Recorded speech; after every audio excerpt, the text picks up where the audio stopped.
Massive news. LeafyIsHere is banned from YouTube. As Forden says, he only does these things so people will make videos about him. His name is MaximilianMus.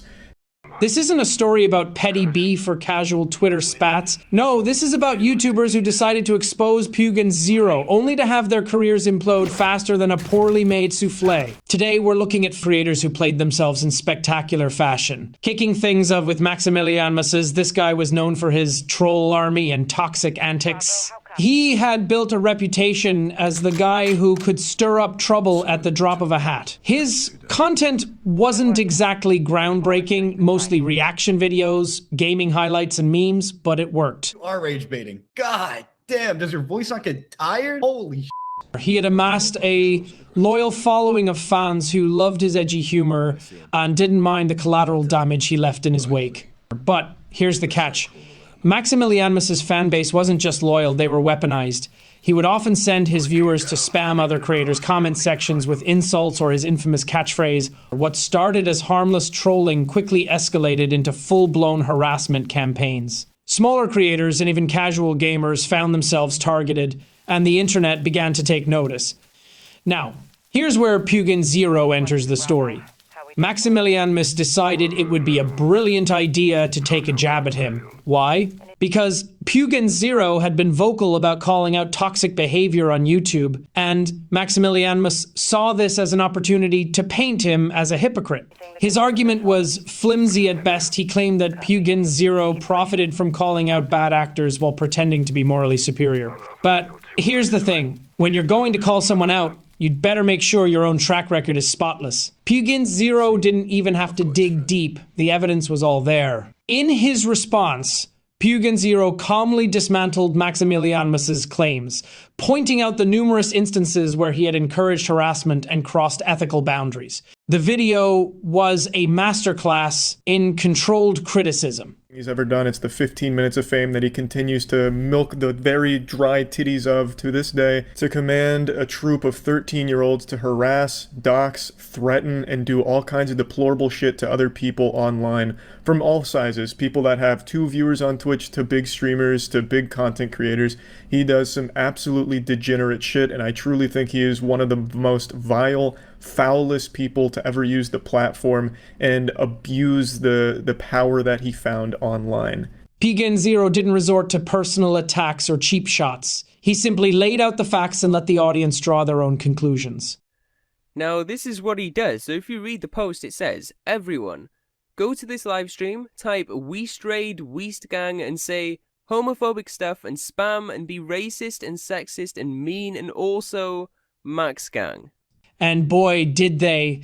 The backlash against MaximilianMus was fast and unforgiving. His own fans began to question his actions, and the wider YouTube community turned on him. He then released a video claiming he was being unfairly targeted, and that Peuguinz0's response was overblown. But by then, it was too late. The damage was done. His subscriber count reduced, his viewers took off, and his reputation was terminated. In a desperate attempt to salvage his career, MaximilianMus deleted his channel. Next we have here is LeafyIsHere, the infamous edgelord of YouTube, was once a giant on the platform. Known for his commentary videos laced with edgy humor, Leafy had carved out a niche for himself by targeting other creators and poking fun at their content. His rise was meteoric, fueled by his ability to deliver biting critiques with a sarcastic tone that resonated with a certain demographic of viewers.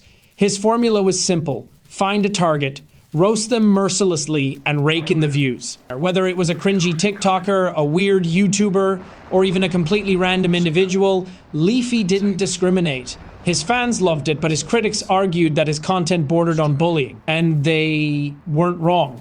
But as time passes forward, that's when he made the fatal mistake of trying to expose Peuguinz0. He accused Peuguinz0 of being soft and claimed that his critiques of toxic creators were ruining the platform. In Leafy's eyes, YouTube should be a free-for-all where anything goes, and calling out bad behavior was equivalent to censorship. It was a classic case of the pot calling the kettle black, and everyone saw through it. Peuguinz0's response was a thing of beauty. In his signature deadpan style, he pointed out the irony of Leafy complaining about criticism while building his entire career on roasting others. He didn't need to get personal or overly dramatic. He simply laid out the facts and let Leafy's hypocrisy speak for itself.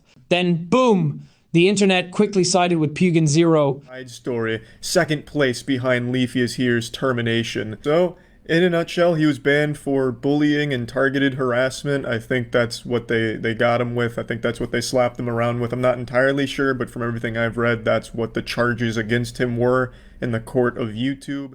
By this point, Leafy's shtick was wearing thin, and even some of his own fans were growing tired of his repetitive content. But the real nail in the coffin came shortly after, when YouTube permanently banned Leafy's channel for violating its harassment policies. While some speculated that Peuguinz0's response played a role in Leafy's ban, the truth is that Leafy had been on YouTube's radar for a long time. His relentless targeting of certain creators, combined with his refusal to adapt to the platform's evolving guidelines, had sealed his fate. Peuguinz0's video was simply the final push that sent Leafy tumbling over the edge. In the aftermath, Leafy attempted to make a comeback on other platforms, but his efforts were met with mixed results. Without YouTube as his main stage, he struggled to regain the influence he once had. His brief stint on Twitch ended in yet another ban, and his foray into Twitter drama fizzled out quickly. You all know EDP 445, but you might be wondering, how is he on the list? Okay, EDP 445, whose real name is Bryant Moreland, was once a beloved figure in the YouTube community. Known for his over-the-top rants about sports, life, and everything in between, he amassed a loyal following of fans who appreciated his raw, unfiltered humor. His catchphrases and larger-than-life personality turned him into a meme legend, with his clips spreading far and wide across the internet. When EDP was exposed for attempting to meet with a minor in a sting operation orchestrated by a group of online vigilantes, and we all know that his YouTube channel was terminated, and he was banned from most social media platforms. So, where does Peuguinz0 fit into this story? You see, EDP, in a desperate attempt to deflect attention from his own actions, decided to throw shade. In a video uploaded shortly after the allegations surfaced, EDP accused Peuguinz0 of being a virtue signaler who thrived on tearing down other creators. His argument was flimsy at best, and the timing couldn't have been worse.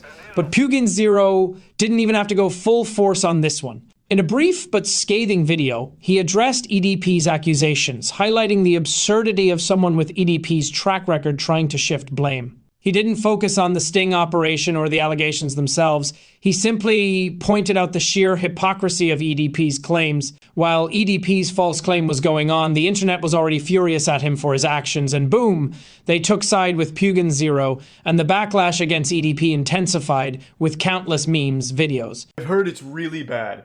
So yeah, the general gist of it, EDP 445, a huge YouTuber, very popular YouTuber. I personally wasn't super familiar with his work. I'd always heard his name though. Stands for Eat the Pussy 445. In the months that followed, EDP attempted to rebrand himself on alternative platforms. He tried everything, from creating new YouTube accounts to launching his own website, but each effort was met with widespread ridicule and rejection. His attempts to deny or downplay the allegations only made things worse. And show interest. Who starts a conversation like that? You're old, so What? bit of talk. Dropped a mean ass shit. Moving on is JayStation, whose real name is Jason Ethier, is one of YouTube's most infamous creators, known for his outlandish and often exploitative content. His channel gained notoriety for its AM challenges, where he would perform supposedly supernatural rituals to summon ghosts, demons, or even fictional characters. While his fan base, largely composed of younger viewers, ate up the theatrics, critics were quick to call out the lack of authenticity and the often questionable themes of his videos. Shortly after his channel was demonetized due to so many controversy, which I didn't mention, however, JayStation still attempted to claw his way back to relevance. That's when he decided to take aim at Peuguinz0, accusing him of being a fake woke creator who thrived on criticizing others while profiting from drama. I'm just making this video because to this day, I am sick and tired of having this, you know, hate directed at me from this YouTuber called Peuguinz0 or Critical. I just received this email and I'm gonna read it to you. Next video, you should show the evidence with the police records from your "I almost died last night" video. I bet this incident didn't even show up on the news, which proves a point on how fucking fake this is. Because it's not on the news, it's fake, okay. Everything you do is for clickbait, and it shows how disgusting of a person you are. There would be forensic evidence on all those objects that they threaten you with because the police would have found fingerprints. Yeah, bro. There's forensic evidence on them, I know. I love how you showed how you bled, because if you bled that much, you would have wounds on your face.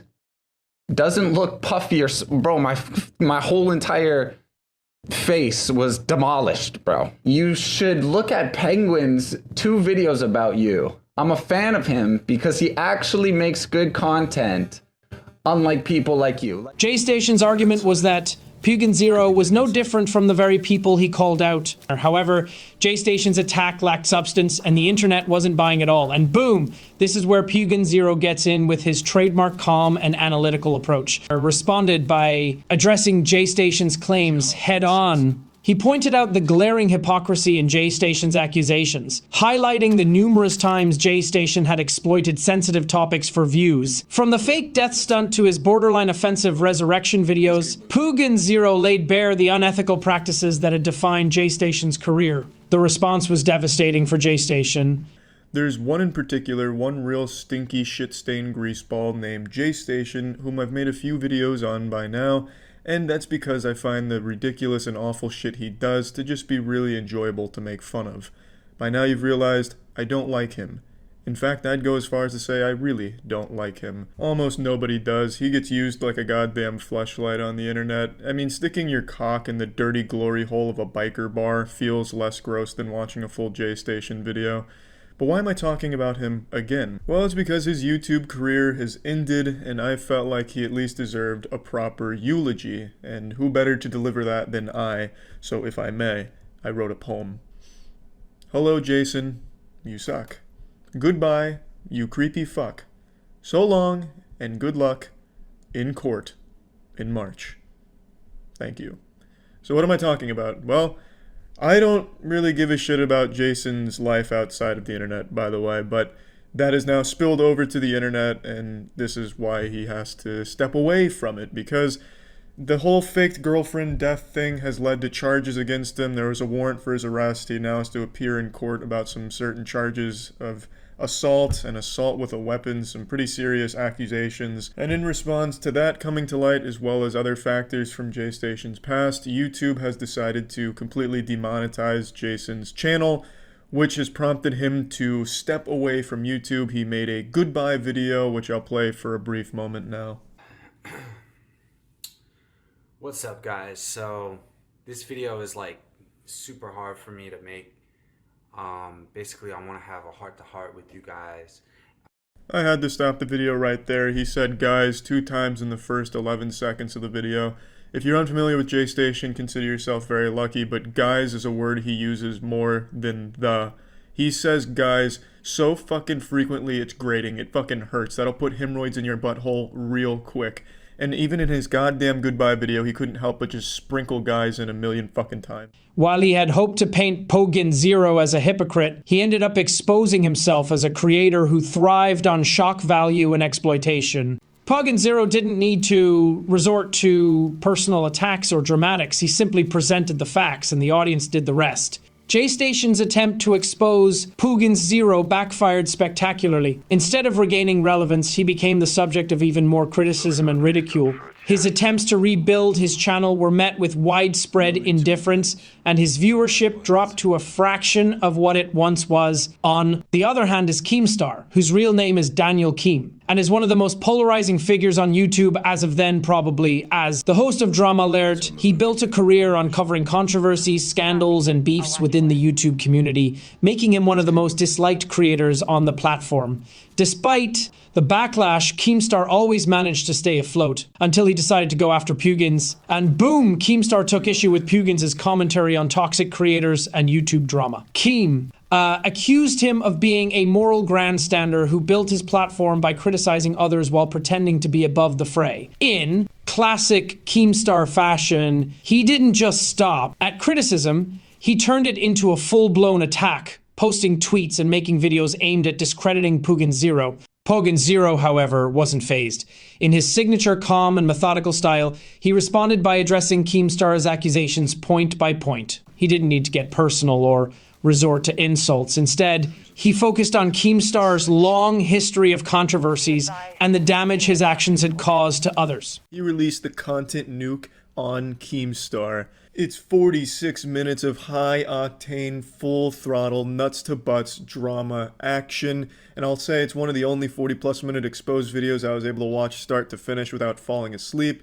An episode recap. Here's what happened previously on Keemstar being an asshole. Ethan's basically just compiled all the big Keemstar douchebag moments and put them into this video compendium. And there's nothing wrong with that. I'm sure there's a lot of people that weren't familiar with some of the shit he's done in his past, and Ethan just brought it to their attention. It's just for me personally, since I love to keep up with internet drama and squabbles between internet people, I would have liked to see something new from Ethan. Like maybe Ethan finds a director's cut of Cats that has Keemstar acting in it, and then he exposes Keemstar for being a bad actor and having poor taste in picking the movies he's in. One of the most damning moments in Peuguinz0's response was when he brought up the infamous Etika controversy. In 2019, Keemstar faced widespread criticism for his handling of Etika's mental health struggles. Many believe that Keem's antagonistic approach and dismissive comments had exacerbated the situation, culminating in Etika's tragic passing. Peuguinz0 didn't exploit the tragedy, but used it as an example of how Keemstar's reckless behavior had real-world consequences. The internet sided overwhelmingly with Peuguinz0, while Keemstar's fans tried to defend him. The broader YouTube community rallied against him. Peuguinz0's response wasn't just a takedown of Keemstar, it was a call for accountability in the YouTube drama sphere. Keemstar attempted to fight back, but his efforts only made things worse. His defensive tweets and follow-up videos came across as petty and unconvincing, further alienating viewers. The backlash wasn't just limited to Peuguinz0's fans. Even neutral creators began calling out Keemstar's behavior, amplifying the criticism. In the aftermath, Keemstar's reputation took a significant hit. While Drama Alert is still active, its influence has faded away, and Keemstar's name is now synonymous with toxicity and controversy. Plenty of folk. Rovers. That and the ghillie should keep us hidden.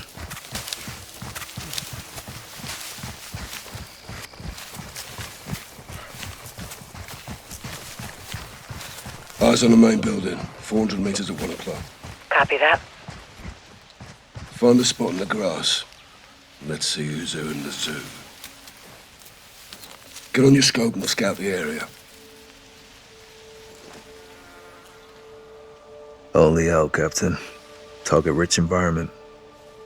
Affirmative. Cartel all over the place. Use your variable zoom from here. It's a long way down. Hold fire. Don't engage until I help us adjust for distance. Watch up. What's that? Take out as many as you can from that OP. Start with the outliers. Solid copy. Let's get to it, sir. On you. 2 others can see him. Try moving to a spot where you can take out 2 with 1 bullet. Take out 2 in 1 shot. I got the other. Dump him. His mate's mine. Compensate 2.5 notches for bullet drop. Take 1. I'll dump the other. Bullseye. We still got it. Stay sharp. We can't let them reach the bodies of the other patrol. He's all alone. 2.5 notches.